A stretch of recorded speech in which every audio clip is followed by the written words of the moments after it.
नमस्कार। तो हम ऑनर्ड पर्सनालिटी के एक खास शो में मिल रहे हैं एक खास अतिथि से जिनका नाम है ए.के. बागी जी और डोटा के अध्यक्ष हैं और सबसे लोकप्रिय अध्यक्ष में से एक हैं। छात्रों का बेशुमार प्यार मिला है और साथ साथ शिक्षकों का भी।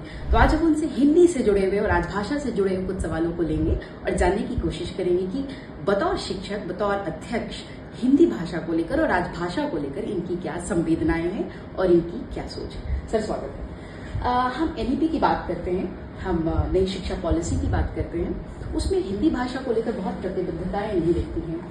अगर हम प्रतिबद्धताओं की बात करें तो शैक्षिक स्तर पे क्या काम किए जा रहे हैं हिंदी को लेकर, राजभाषा को लेकर? बिल्कुल सही है। देखिए, भाषाएं तो विश्वविद्यालय में सभी बराबरी मान के चलते हैं और विश्वविद्यालय के मायने भी यही है कि सभी भाषाओं का अध्ययन हो यहाँ पर और उन सबको बढ़ने का मौका मिले। हाँ, परंतु राष्ट्रभाषा जिसको स्तर मिला, जिसको मिला है हिंदी को, तो उसके लिए तो खास तौर पर ध्यान रखने की आवश्यकता रहती ही है। और हम लोगों ने ये प्रयास किया है और काफी हद तक सक्सेसफुल है कि ज्यादातर सारे कोर्सेज जो विश्वविद्यालय में चल रहे हैं अब वो इंग्लिश के साथ साथ हिंदी में भी पढ़ाए जा रहे हैं, चाहे वो सोशल साइंस के जितने भी सब्जेक्ट्स हों, कॉमर्स के हों। अभी विज्ञान के अंदर हम इसमें थोड़ा पीछे हैं। कोशिश हमारी ये है कि विज्ञान के भी कुछ जगहों पे हम जो है हिंदी के अंदर भी मतलब इसको इम्प्लीमेंट कर सकें एनईपी के माध्यम से। और इस पर जोर भी है कि हम अपने लोकल लैंग्वेजेस में या राष्ट्रभाषा के अंदर अपने विज्ञान का भी प्रसार अब करेंगे और उसकी एजुकेशन उस लैंग्वेज के माध्यम से हो। तो ये सब तो इम्प्लीमेंट हो रहा है। इसके साथ साथ में हमारे जितने भी अब आदेश वगैरह निकलते हैं विश्वविद्यालय से, बाइलिंगुअल निकलते हैं और इंग्लिश हिंदी में निकलते हैं, तो पहले से तुलना में तो अभी काफी फर्क है जी। एक बहुत लंबे समय से भारतीय भाषाओं और राजभाषा को लेकर एक अंतर्कलह की स्थिति देश में बनी रही है।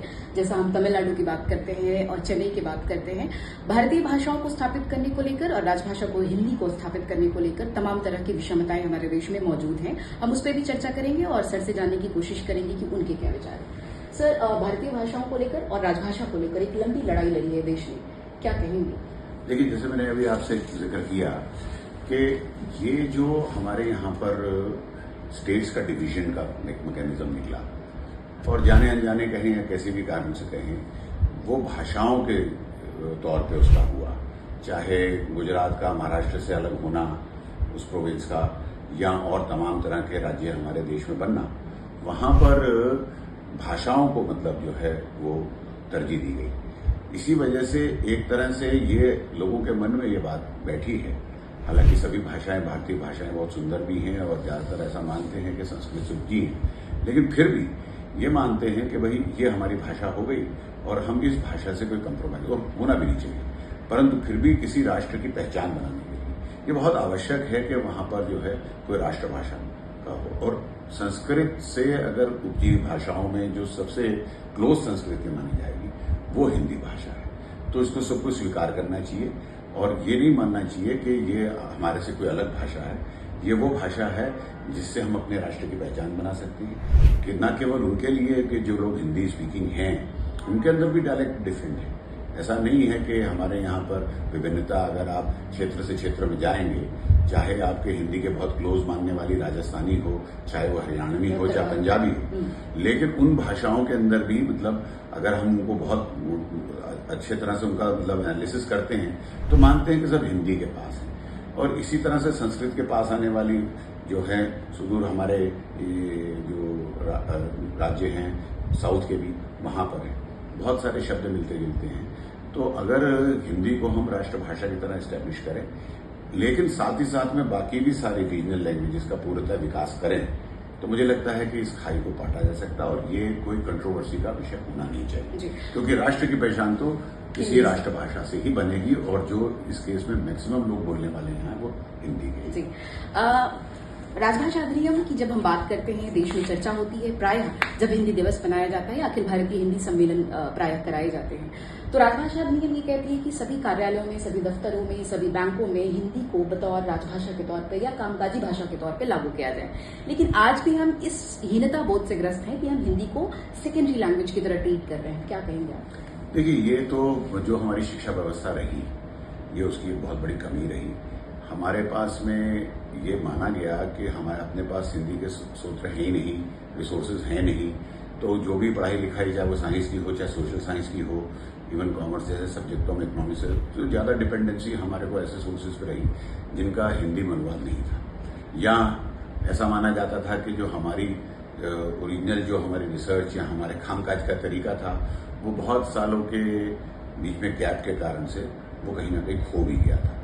तो इस सब के कारण से जो स्थिति बनी, उस स्थिति को पाटने की आवश्यकता तो है। तो अब उसके ऊपर कार्य हो रहा है और मुझे पूरी उम्मीद है कि ये काम जल्दी पूरा होगा और भारत की मूलतः जो भाषा है उसको जो स्थान पूरे विश्व में मिलना चाहिए वो मिलेगा। जी सर, बट इसमें राजनीतिक प्रतिबद्धता और शैक्षिक प्रतिबद्धता दोनों की आवश्यकता है, क्या कहेंगे? बिल्कुल सही बात है। इसमें देखिए क्या है, क्या ये बात तो लोगों को समझाने की है कि आप कहीं किसी देश में देखेंगे, चाहे जापान में देखेंगे, चाइना में देखेंगे, रशिया में देखेंगे, बोलते हैं वहां की कोई एक भाषा को ही राष्ट्रभाषा माना जाता है। और सारे कामकाजों के अंदर जो है धीरे धीरे, अब तो खैर ऑफिस के अंदर जो है दोनों भाषाएं इंग्लिश के साथ साथ में हिंदी भी आ रही है, लेकिन हिंदी को सेकेंडरी मानना, मुझे लगता है कि ये हम उस मानसिकता से ग्रस्त हैं जो गुलामी की।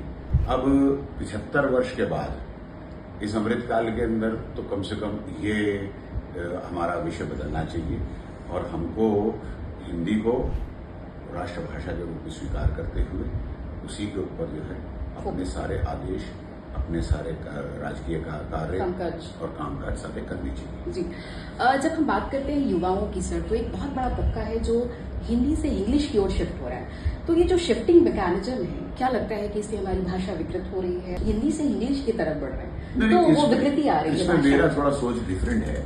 देखिए क्या है, क्या बोलचाल की भाषाएं जो है, मतलब कम्युनिकेशन के जो भी तरीके हैं उनको एक्सेप्ट करना चाहिए।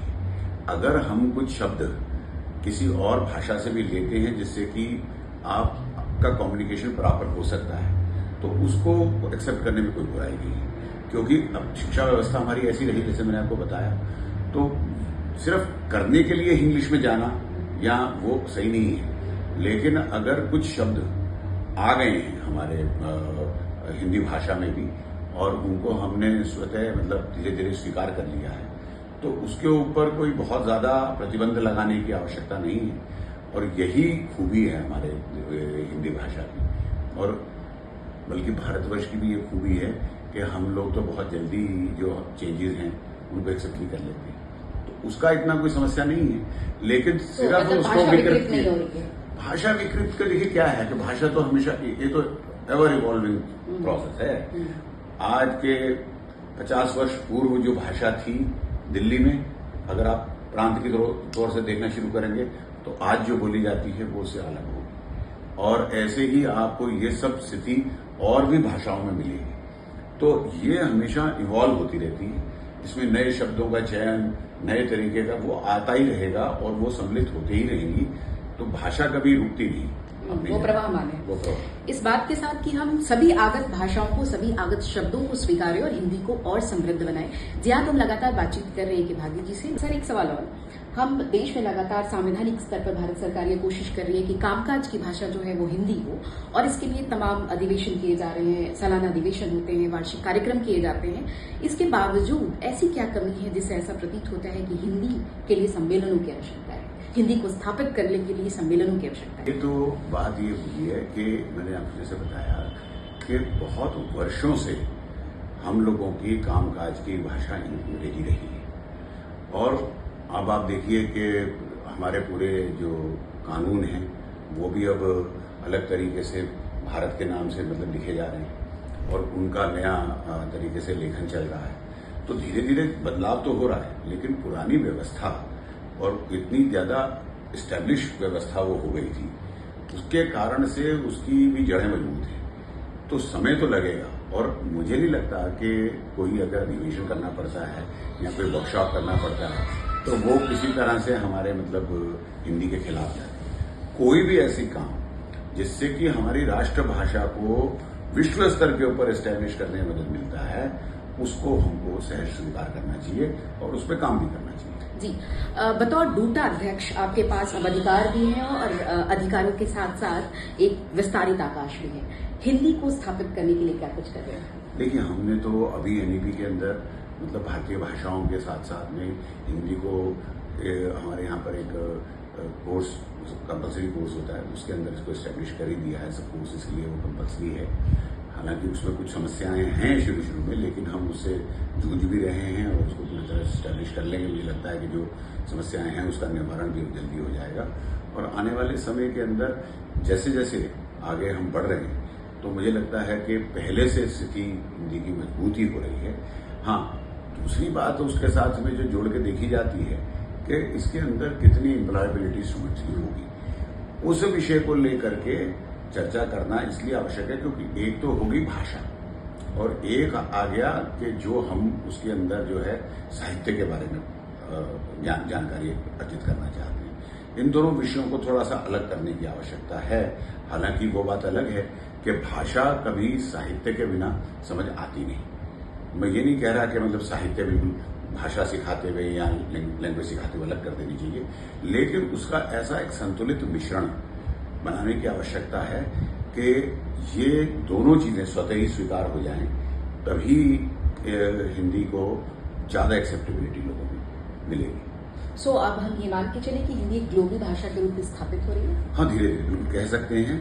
और आप ये नहीं कह सकते कि अब और देशों के अंदर मतलब हिंदू स्टडीज के साथ भी और हिंदी भाषा के साथ भी बहुत सारे ऐसे विश्व स्तरीय विश्वविद्यालय हैं जहाँ के ऊपर इस पे खूब अध्ययन हो रहा है।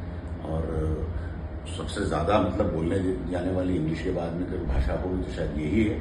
तो अब इतने लोग बोलते हैं, चाहे वो भारत में बोलते हैं या भारत के जहाँ निवासी रहते हैं वहाँ बोलते हैं, तो धीरे धीरे जो है इसकी acceptability as a global language बन रही है।